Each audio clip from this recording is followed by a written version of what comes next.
Hello and welcome to a rather quick introduction to KNIME. KNIME is a data analytics platform where you can do data engineering, data analytics, you can do machine learning, all that stuff. But when a beginner opens it up, it's a bit daunting. Honestly, the only thing that is daunting about this program is not knowing what the names of the nodes are that you're going to be bringing in. We're going to go over a couple. We're going to start with some input, then do some analytics, and then give you a couple little tricks at the end. Should be a lot of fun. This video should be no longer than, I guess, 12 to 15 minutes. Let's get started with Kaggle. Kaggle.com is a website where you can grab data sets of really anything. It's pretty big. If you click on data sets up here, you can type in anything. Let's type in Pokemon because that's what we're going to be working with. Click on Pokemon with stats and it'll bring you to this page. Scroll down, click the download button here. If it tells you to register, just quickly register. Anyway, you can download that data set onto your desktop or whatever else you need to do. After you do that, let's open up the data set. So here I have Excel open here. This A1 cell, just change this to a real quick 0, please, and then everything else should be fine. Looking at this data, we have the name of each Pokemon, the type 1 and type 2, total, not sure what that means, but we have HP, attack, defense, their special attack, I guess it's special defense, and speed. If I'm wrong with special, sorry, I'm not sure. It could be something else. But anyway, total may very well be the total of all these attributes, but can't be really sure right now. My math is not that great, but here we go. Generation. I assume there are more than one generation. If I scroll down, we should be hitting 2 somewhere. Yep. And legendary. So are they legendary Pokemon? Let's try to find the first true legendary Pokemon. Oh, Mewtwo. And Mewtwo, Mega Mewtwo X. And Mewtwo, yeah, there are lots. So what I realize here is this A cell, this A column, I thought it was going to be easy to run into our program, but it looks like we have duplicates. So we're going to have to see what we can do with that. But other than that, I think the type 1 is a great column to do analytics on because we can see how many of each type there are, so on and so forth. Let's take a look. So I'm going to save this because I changed that 0. Let's change this to my desktop, CSV, no problem. So we have everything saved here.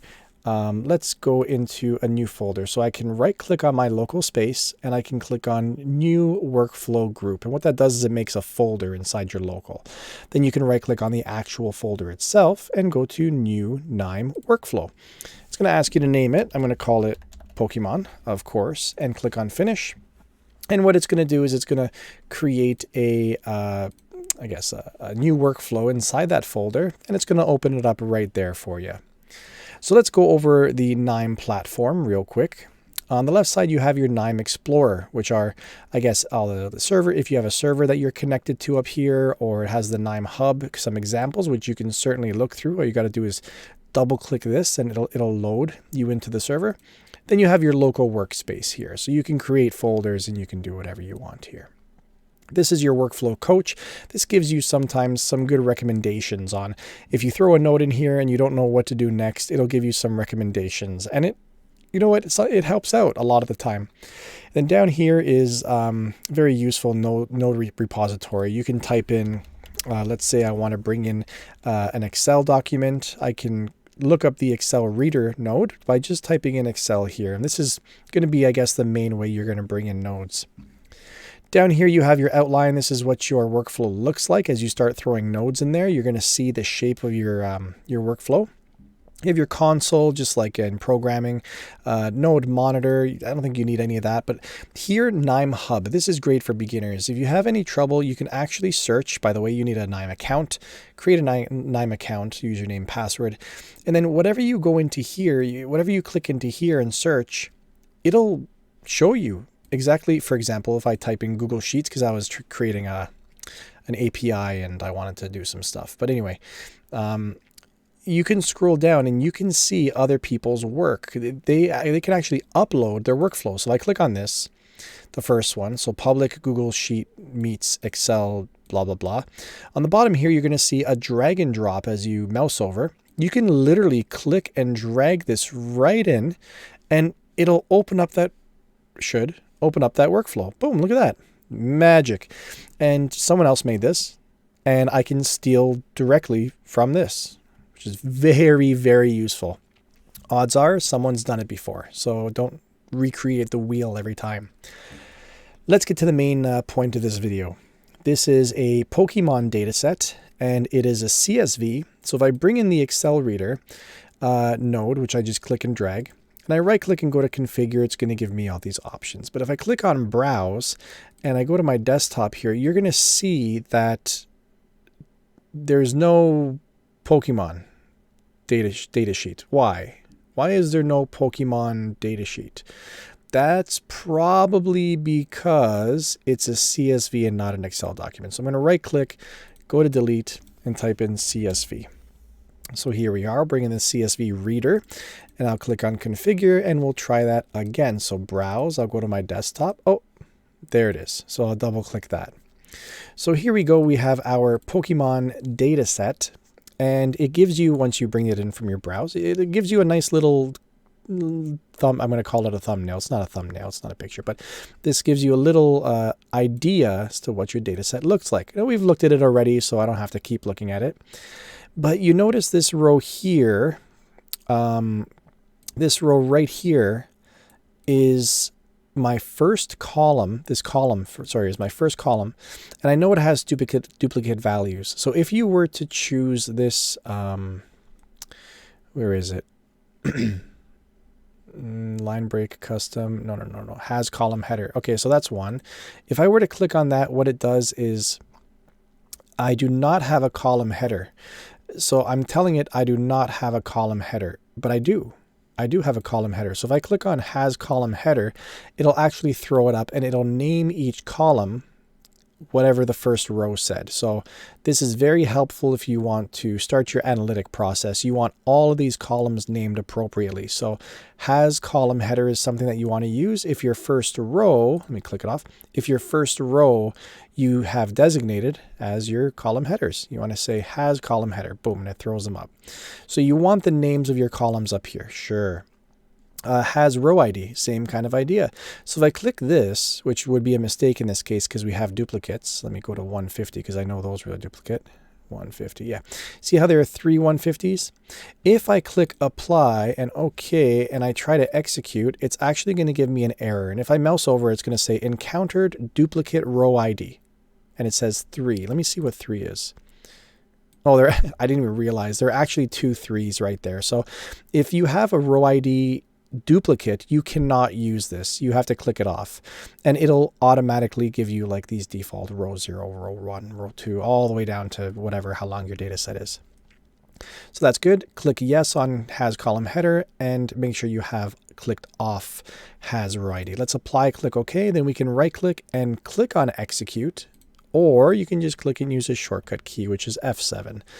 Now we can right click and go to file table, and we can get a better view of what our data set looks like. So I can scroll all the way down. So what do I want to do with this? What do I want to do with this data set? What I want to do is I want to show how many of each type of Pokemon there are. So you got some grass, you got some fire, you got some water, bug, normal, poison, electric. There's just so many types. Let's bring in a pie chart right off the bat. So I'm going to type out pie. I'm going to bring it over here, and I'm going to click on this arrow and drag it to the pie chart and click on configure, see what we can do. So what's the category column? Type 1. That's what we want to show. That's the column. The occurrence count? Yes, I think that's right. So how many of each type bug are there? How many of each type electric are there, for example? I think that's enough. We can go to general plot options, and I can say type 1 occurrences. Okay, subtitle, no. Donut chart makes your pie look like a donut. We're not going to do that right now. And then the label type. What should each pie piece be labeled? We're going to say the key. So like what the name of each type is. So I'm going to click apply and OK, and I'll click on F7 to run it. Looks like it ran with no errors, so it should be great, right? Let me click on this. Sorry. I want to right click and go to interactive view here. This will show you the final pie chart. Alternatively, if you right click and go to reset, you can see now when I right click, it'll say execute and open views. If you click on that from the start, it'll bring up the pie chart right away. So let's take a look at this pie chart. From a data analytics perspective, this is not the greatest pie chart because it's hard to distinguish which are in order. You know, water, it seems like water is number one. It's a pretty big piece of the pie. I would say it's easy to distinguish normal as number two, but then it gets hard, right? Which one's next? Grass, bug, or psychic? I'm going to say grass, which is 70. And then bug is 69. And then, I did that pretty well, actually. I guessed right. But then where do I go from here? I think fire's next. And I think, what is it? Rock or electric? It's hard. And then what are these green ones? They don't even have labels because they're too squished. So I have to mouse over them. So from a data analytics perspective, this is not the greatest chart. Probably be better in a bar chart. So let's throw this down there. So I'm going to rename this by double clicking. I'm going to say bad pie. It's a bad pie chart. And I'm going to see if I can bring in a bar chart. So I'm going to type in bar, bring this up here, and I'm going to click and drag my info there, my data there. Right click and go to continue. Let's take a look. Category column, type 1. Aggregation method. I think occurrence is pretty good. Let's keep occurrence. General plot options, type 1 occurrences. I don't know if I spelled that right. I think I forgot an O, but execute and open views. Okay. So here we can't really see the types because it's too squished. What if I come out a little bit? That's a little bit better. But as this gets smaller, we start to lose the names. I don't like that very much. Also, it's still hard to distinguish who's in not in first and second. Those are easy, but then it starts to get weird, right? These two are easy next. This one's, I guess, easy to distinguish. Then fire, and then it gets kind of messy, right? I think this is next at 44. Oh, we got a double 44, but I couldn't really tell. It'd be nice if they were closer together, somewhat. And I think this is 32, and then this is 32 as well. Okay. Again, it's still hard to see, so not the greatest. So we're going to right click on bar chart, go to configure, and then I'm going to click on plot horizontal bar chart. I think that'll fix my issue of the labels at least. Right click, execute, and open views. There we go. So it fixed. So even if I go like this and I squish it together, I can still see the labels aren't going to go anywhere. Just the bars are going to get smaller. You know what I mean? So this is nice to have. So we're getting better already. But my main goal would be to put these in order. Have the most occurrence, have the type that has the most occurrences on top and the one that has the least on the bottom. Flying, fortunately, right now is on the bottom, but I like to put water up top and then scale down. So how do we do that? Let's take a look at our data again. So we have to find some way where we can group all of these classes together. I think the best way to do that, I'm going to drag this bar chart out of the way. Click on the line and hit delete on my keyboard. And I'm going to click on group, or I'm going to type in group. And there's a row transform here called group by. If you're a Python programmer, group by is one of our methods, but click and drag in, configure, and let's see how we're going to do this. So what groups are we making? Type 1. So we're going to click on type 1 and we can click the arrow, or alternatively, you can double click it, right? That also brings it in or out. So the groups are going to be type 1. Then if you click on manual aggregation, it's going to say, how do you want to aggregate those columns? How do you want to bring them together? Let's see what happens if I just click apply and OK. And I go here, no aggregation column defined. So I have to choose something else. Let's do HP. I don't know what that's going to do. Let's show the mean HP of all of them. Apply OK. And then execute. Well, let's see what our table looks like now. So it did group all of the types, which is great. But now it's showing the mean health of each of those, which I think is super, super cool. So we could definitely use that maybe in a bar chart. I don't know. Let's see. Maybe drag that over. Configure. I think we have to go to options and change the type. Then that's good. Then we have to show average. Sure. Sum doesn't matter, average, because it's only one numeric value. Mean HP comes up, not an occurrence count. It grays it out. It just wants to show how many. Yeah, we want to click on sum or average. I don't think it'll make a difference in this case. But if I right click and go to execute and open views, now it'll show the average or the mean HP of each type, which is actually a pretty cool graph. It looks like Dragon is number 1 with 83 mean HP. And who's the lowest? I think Bug's the lowest at 56. But I still can't really tell because they're not in order. So let me drag this out, click on that and delete. And then I'm going to go to my special little search thing here and say order. Let's type in order. No, that doesn't give me anything. Well, I want to order the rows. So let me type in row. And I'm going to just start scrolling down to see if I can find a way to, what's this? Sorter. Okay, I'm going to click on sorter and bring it in. Let's drag the info there and see what happens when I click continue or configure. Sort by. Well, I can sort by mean HP and I can make it descending from top to bottom. Let me click apply, execute, and sort a table. Ah, look at that. Dragon is now on the top and Bug is now on the bottom. So what happens now if I drag that into my bar chart? Execute and open views. Oh, that looks fantastic. Everything is in order. And from a data analytics perspective, this is the type of bar chart you want to show your boss, especially when it comes like financial stuff. Easy to see. You look at it, they're probably going to swing their eyes to the top and they're going to swing their eyes to the bottom. You know, the two outliers. Why is this the outlier and why is that the outlier? Let's figure it out quick. Boom, boom, on to the next chart. Thank you very much.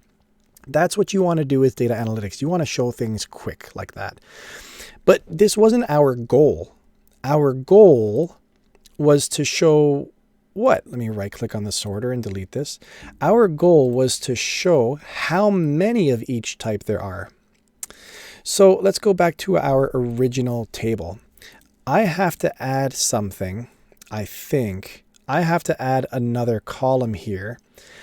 That'll help me when I group all this stuff. That'll help me put them in order. It'll help show me how many of them are being grouped. And I think creating a column with a bunch of ones will help, because if I group, say, 4 grass and they get grouped together, it's going to add all of their ones together to make a 4. And that I can sort. So I don't really know what the node is. So I'm going to type in column and I'm going to start scrolling down to see if there's something that I can use. So let's see here, column, constant value column. Let me click and drag that in. So I'm going to drag over my info. Let me see. No, that group by was not nice. I'm also going to get rid of that group by. I'm going to create a constant value column right off the bat here. So I'm going to configure. I'm going to say append a column, make it an integer, and it's going to be ones. Let me click apply. New column name must not be empty. Oh, I think I have to apply. Here we go.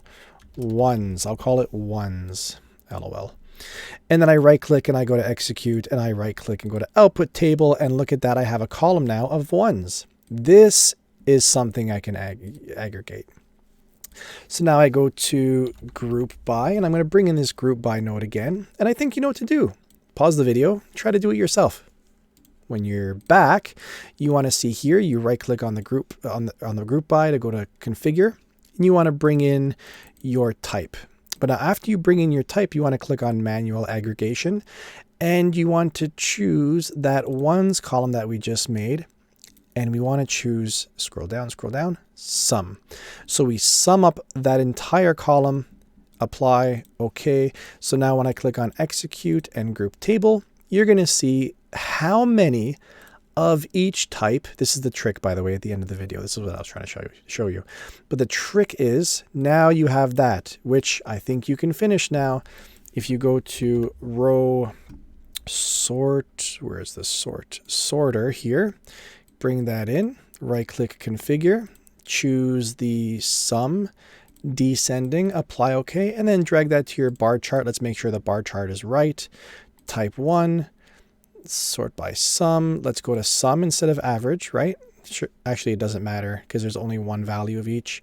General plot options, I think we're good here. Apply OK, and then finally execute and open views. There you have it, everyone. That is our perfect bar chart.